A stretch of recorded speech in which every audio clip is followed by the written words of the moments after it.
Now, we have done a quite unseemly amount of theory so far, so I think it's about time we committed your voice to disk. Now, at a bare minimum, a podcast episode is recorded to some sort of storage device. It's edited to trim the beginning and the end of the recording. It's exported as an MP3 file and uploaded to a media host. Now, a properly produced podcast episode, which is what you're learning to do, they are recorded to storage. They're mixed so that everyone's voices are level. They're edited to remove the boring bits or mistakes. They are exported as a 64 kilobit mono or 128 kilobit stereo MP3 file. Now, don't worry, all will be explained. They are uploaded to a media host and given an enticing title and description. Now, these items here are grayed out because over the course of the next few lessons, we're going to start piecing all of these bits together.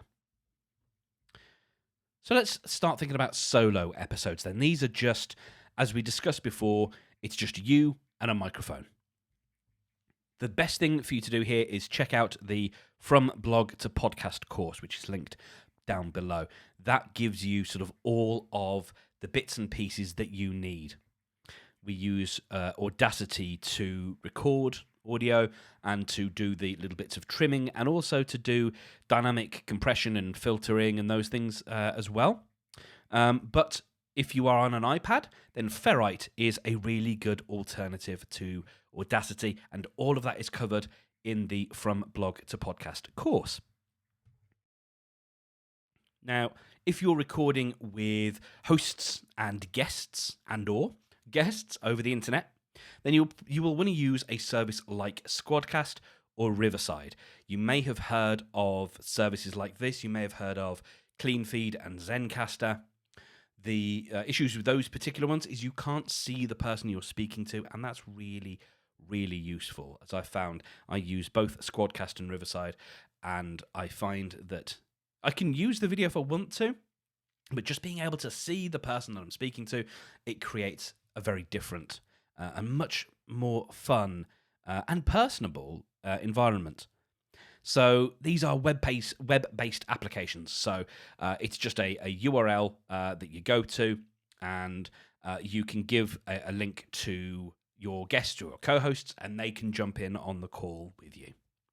Riverside is a slightly cheaper alternative to Squadcast, but Squadcast works on more devices, and they have a slightly higher level of customer support as well. But they're both much better audio quality than doing this over Zoom. Now, if you've got a paid Zoom subscription, then yes, you might be thinking about doing it over Zoom.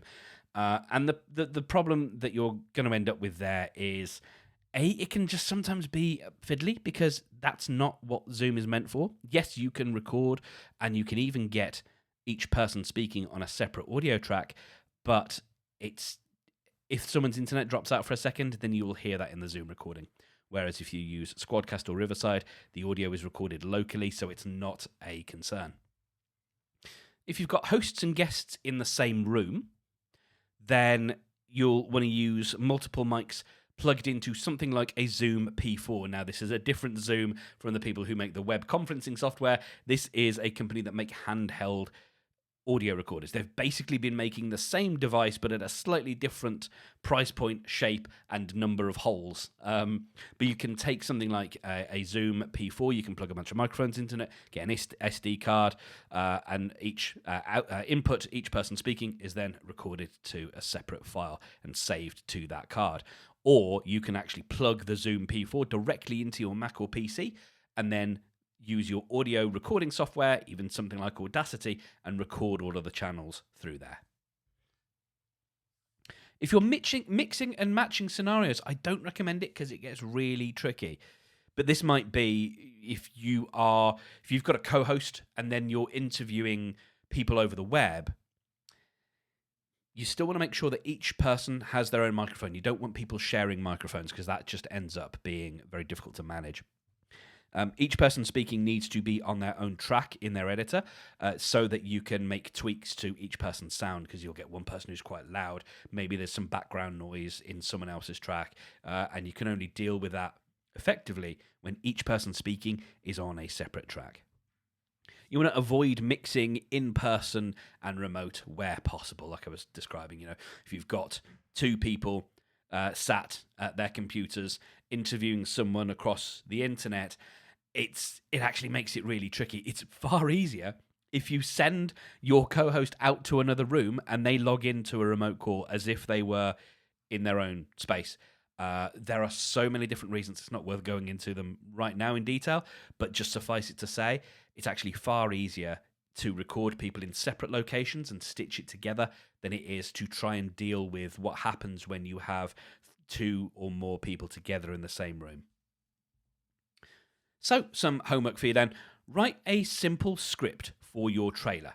So there's details linked down below on how to do that. You don't have to do this for a trailer, but I would recommend it, because what we're going to start to do is start to deal with your recorded voice. So have something there, preferably something that you are then happy to be uploaded to a media host.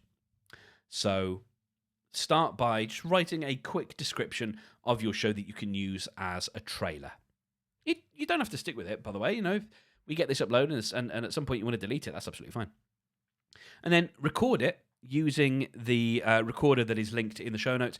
I'm not having you download or sign up to anything throughout the next few steps. This is just stuff that you can play with now. So use this recording tool online, and it will ask to use your microphone, of course. You record your audio, and then you'll get an MP3 file back. If you've got a USB mic at this point now, plug that mic in and have a go. Otherwise, make do with what you've got. But it'd be great if you've got that mic, get it set up and have a play. So record your audio, download that file. It should be a WAV file. Download that to your computer, and then click the button at the bottom of the page to proceed to the next lesson, where we will look at mixing audio.